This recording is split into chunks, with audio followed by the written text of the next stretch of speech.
Hello बच्चों, आज हम देखेंगे ब्रांच अकाउंट। ब्रांच अकाउंट में हमें जनरल एंट्रीज का पूरा मालूमात होना चाहिए। उसमें 3 मेथड आते हैं।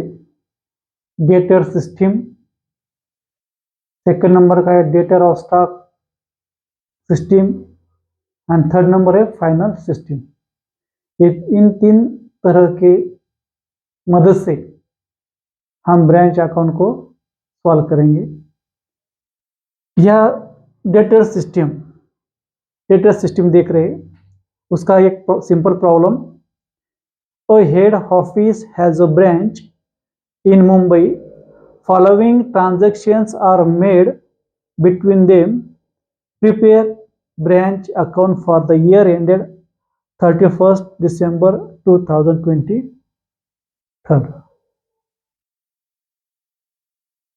Particulars: opening stock at branch.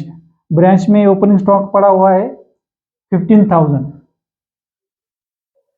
Head office ने ब्रांच को सेंड किया, गुड्स सेंड टू ब्रांच 50,000, 50,000 का माल हेड ऑफिस ने सेंड किया। बाद में गुड्स रिटर्न बाय ब्रांच 10,000 का 10,000 का गुड्स ब्रांच ने हेड ऑफिस को रिटर्न किया। यह एडजस्टमेंट है। जैसे हम ट्रेडिंग अकाउंट में, फाइनल अकाउंट के ट्रेडिंग अकाउंट में रिटर्न की जस्ट ट्रीटमेंट है। अगर परचेस रहता है तो परचेस में से परचेस रिटर्न लेस करते हैं ट्रेडिंग अकाउंट के डेबिट साइड में। अगर सेल रिटर्न रहता है तो ट्रेडिंग अकाउंट के सेल में से सेल रिटर्न डेबिट करके बचे हुए अमाउंट हम क्रेडिट साइड में शो करते हैं ट्रेडिंग अकाउंट में, सेम एज इट इज। बाद में कैश सेल कितना है 60,000, 60,000 का माल 60,000 का माल बेचा। किसने? ब्रांच ने 60,000 का माल बेचा और बेचकर ब्रांच ने क्या किया 60,000 रुपए की कैश किसको सेंड की? हेड ऑफिस को। Cheque send to branch. अभी हेड ऑफिस ने क्या किया? हेड ऑफिस ने चेक सेंड किया। जहां ब्रांच अकाउंट है, ब्रांच अकाउंट के लिए जो छोटे मोटे एक्सपेंसेस रहते हैं वो पूरा एक्सपेंस का देखभाल कौन करता है? Head office. तो हेड ऑफिस ने क्या किया? उसके लिए चेक भेजा। कितने रुपए का चेक भेजा? सैलरीज के लिए 12,000 और वेजेस के लिए 5,000, कुल मिला के 17,000 का चेक हेड ऑफिस ने भेजा। किसको? ब्रांच को। तो ब्रांच को बैंक से अमाउंट मिल रही, तो हेड ऑफिस के कितना में जनरल एंट्रीज क्या बनेगी? Branch account debit to bank account. तो ये जनरल एंट्रीज का पूरा भाग है। क्लोजिंग स्टॉक कितना? 20,000। हम ये 1 बाय 1 सॉल्व करेंगे उसको। Solution debtor system. Opening stock यह लिखेंगे to opening stock, opening balance. Opening balance जितने सारे एसेट ओपनिंग बैलेंस है तो यह लिखेंगे हेडलाइन ओपनिंग बैलेंस, बाद में स्टॉक। अगर डेटर रहता तो डेटर लिखते, या सिर्फ ओपनिंग बैलेंस दिया हुआ है स्टॉक का, वो कितना है 15,000, 15,000 रुपए। ठीक है। बाद में goods send to branch, to goods send to branch कितना? 50,000, 50,000 इनर कॉलम में लिखेंगे 50,000, क्योंकि रिटर्न भी किया हुआ है। लेस रिटर्न कितना अमाउंट है? 10,000 का अमाउंट रिटर्न किए गुड्स, टोटल अमाउंट बनती है 40,000। ठीक है। ब्रांच हेड ऑफिस ने माल भेजा 50,000 का और ब्रांच ने क्या किया 10,000 का जो गुड्स है माल है वो रिटर्न किया, तो लेस हो जाएगा सीधा सीधा।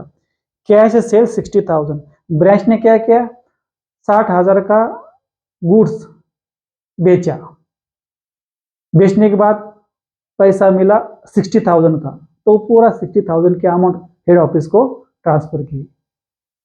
तो हेड ऑफिस को क्या मिल रहा है पैसा मिल रहा है। तो bank account debit to branch account, हम ब्रांच अकाउंट के डेबिट साइड में बाय बैंक इन ब्रैकेट लिखेंगे रेमिटेंस,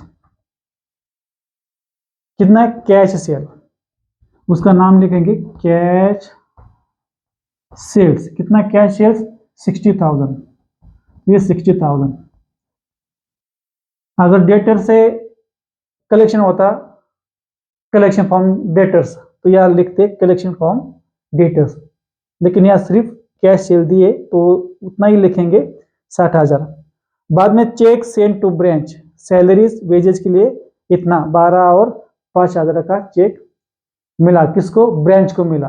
तो ब्रांच को मिला, हेड ऑफिस ने बेचा और ब्रांच को मिला, तो branch account debit to bank account, ठीक है। यहाँ लिखेंगे टू बैंक अकाउंट, जो छोटे मोटे एक्सपेंसेस रहते हैं उसके लिए चेक भेजा जाता है एचओ की तरफ से एक्सपेंसेस। तो पूरा एक्सपेंसेस का लिखा जाता है डेबिट साइड में, जितना सारे एक्सपेंसेस है, जितना सारा परचेसेस है और डेबिट साइड में, और जितना सारा इनकम है, जितना सारा सेल है वो का लिखते हैं हम क्रेडिट साइड में, ठीक है। टू बैंक अकाउंट कितना है,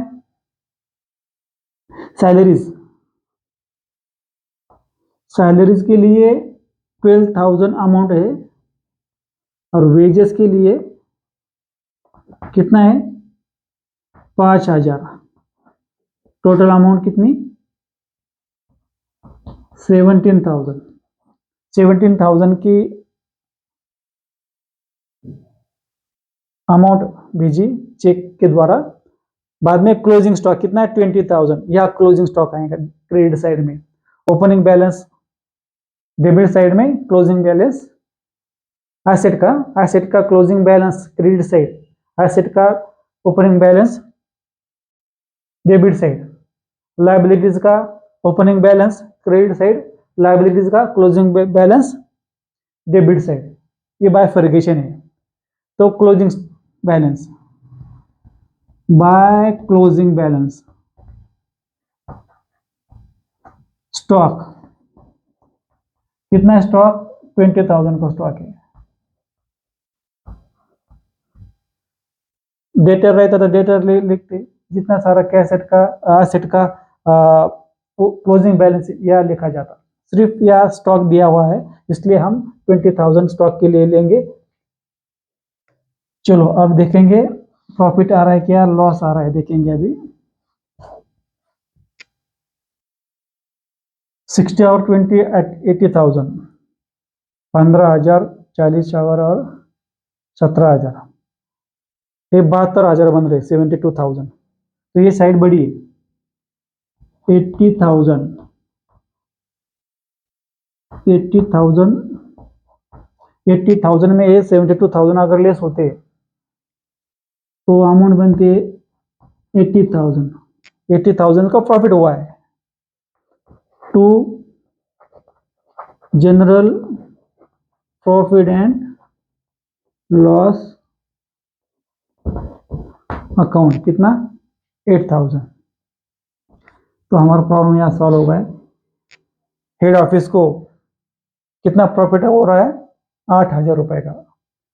पूरा इनकम साइड है, इनकम साइड 80,000 का है और एक्सपेंसेस जो है वो लेस करने के बाद अमाउंट आती है 8,000। तो ब्रांच हेड ऑफिस को 8,000 का प्रॉफिट मिला, ठीक है। धन्यवाद।